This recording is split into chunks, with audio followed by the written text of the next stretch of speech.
My first skull was my first kill. I was young, only of 8 years, but I was still strong enough to use a blade.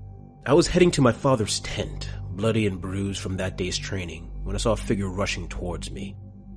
A slave. It had somehow escaped the cages and was trying to flee into the surrounding forests. It ignored me as I rushed by, making no move to strike me or avoid me. It viewed me as weak and not worthy of attention. Its eyes only on freedom. That it tried to flee made me hate it. That it viewed me as weak made me want to see it dead. As it rushed past, I struck at its heel as I was trained. It toppled, screaming its pathetic screams. Before it could recover, I was on it, stabbing down with all my strength. My blows were imprecise, and it took many hits to end its life, but the result was all that mattered. A death. When my proud father presented the slave's head to me as a gift, I took great care removing the skin and flesh. For though it was just a slave, first kill should always be honored. My second skull was for my first worthy kill. A warlord of a human nation. He was a warrior of great strength and tactics. Our forces were routed again and again by his skill, and many thought that perhaps we should find easier foes. I killed the most vocal of those cowards and began to plan. When our forces met again, I stopped just beyond the range of his arrows and pushed our prisoners forward. One by one, we tortured them until the warlord snapped and charged us, his anger overcoming his senses. In the melee, I came upon him and we traded blows, his usually calm demeanor washed over with a blinding anger. He had no practice using his rage effectively and fought like a child. In one blow, I took a hammer to his chest, caving it in. The rest of his army was routed and his city became a slaughterhouse.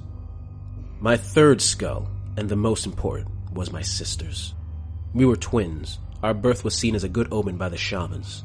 On the day of our 20th year, it was determined that only one of us could rule the tribe. We met at the fighting pits, our favorite weapons in our hands, and we flung ourselves at each other. There was no hesitation, no mercy, no grief at the killing of a sibling. Only the commands of the gods we served. For to serve the gods is the highest degree of freedom anyone should ever expect. The fight was long and tiring, but neither of us gave in. If we wanted to rule, we both knew we had to earn it. Finally, as my sword deflected her axe and my dagger pierced her heart, she looked up at me and smiled. Happy I was proven worthy. Her skull I took days to finish, for I wanted her on a prominent place on my armor. For what greater honor could I give her than to place her skull atop my banner, to see the future victories her death allowed me to bring? I see from your eyes my tale did nothing.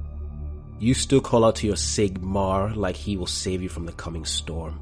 Understand, any victory you have is part of their game, any strategy you have is part of their plans, and any hope you have shall only make their victory so much sweeter. The shamans tell me it is time. I thank you for indulging me. I had hoped you would see, but your stubbornness, although commendable, blinds you.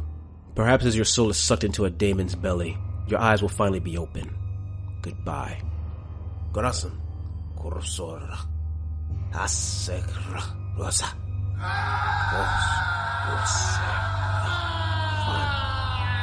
Across the realms, they serve. Some for power, seeking the gifts of the dark gods as a way to satisfy their desire for domination. Some for greed, wishing for wealth or mortal pleasures beyond mortal ken. And for some, they realize the truth. That their reasons are immaterial. There is no freedom beyond the manipulations and laughter of dark gods.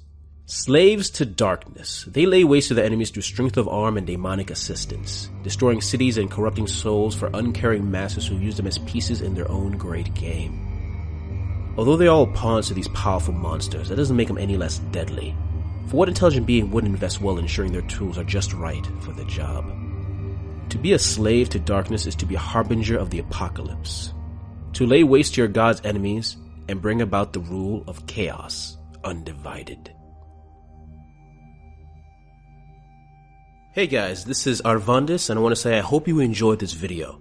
If you like these short stories / descriptions of various races in Age of Sigmar, please like, subscribe, and comment, and I'll keep doing it.